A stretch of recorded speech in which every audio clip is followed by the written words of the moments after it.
আছি একটা নির্জন আইল্যান্ডে যেটা মাঝ সমুদ্রে অবস্থিত, আর আমরা এখানে আগামী 7টা দিন কাটাতে চলেছি। আর আমাদের বোটটাই মাত্র চলে গেল, ওটা করেই আমরা ফিরে যাব আমরা এসব কেন করছি? মজা করার জন্য। এখানে প্রাকৃতিক সৌন্দর্যের অস্তিত্ব থাকলেও গত 250 বছর ধরে এখানে কোনো জনমানবের অস্তিত্ব নেই। কিন্তু পরের 7টা দিন আমরা এখানে কাটাবো, আর 4 ঘন্টার মধ্যে কিন্তু অন্ধকার হয়ে যাবে। এখানে খুব গরম, এক্ষুনি আমাদেরকে শেল্টার বানাতে হবে। আচ্ছা, আমরা এখানে তো ক্যাম্প করতে পারি, জায়গাটা বেশ সুন্দর লাগছে। তাহলে আমরা এখন এখানে জিনিসগুলো রেখে কাঠ আনতে যাচ্ছি, আর তোমরা দুজন। আমরা ক্যাম্প বানাচ্ছি। হ্যাঁ, ঠিক আছে, তাই করো। চলো শ্যান, চলো চ্যান্ডেলার। কি করে ক্যাম্প বানায়? আমি জানি না। আর তাই আমরা তাড়াতাড়ি কাজ শুরু করে দিলাম, কিন্তু আমাদের সাবধান থাকতে হচ্ছিল, কারণ তোমার উপরে পৃথিবীর সব থেকে বিপজ্জনক গাছ রয়েছে, যেটা কাটলে খুবই বিষাক্ত আঠা বের হয়, যা তোমাকে প্রাণে মেরে দিতে পারে। তাহলে আমরা এখানে কেন দাঁড়িয়ে আছি? আর ওদিকে নোলান আর ম্যাক আগুন জ্বালানোর জায়গা তৈরি করছিল।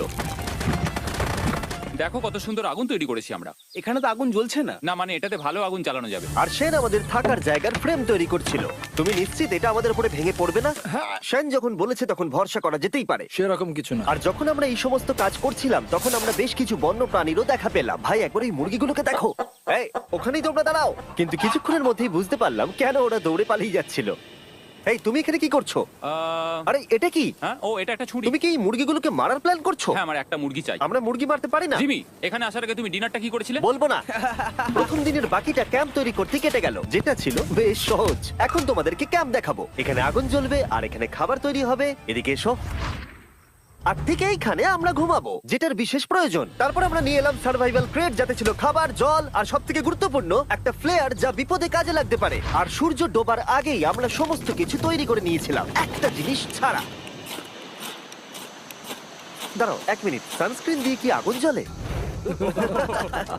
প্রথম দিন শেষ হলো আর আমার স্কিনে একটু সানবার্ন হয়েছে। আমি আশা করি ভালো করে ঘুমোতে পারবো আজকে। আশা করব বৃষ্টি হবে না। কাল আমাদের আরো বড় শেল্টার বানাতে হবে, আর আমরা বলতে আমাদের বাবা ওদিকে শুয়ে আছে, সে তৈরি করে দেবে। ঠিক আছে। ঠিক আছে।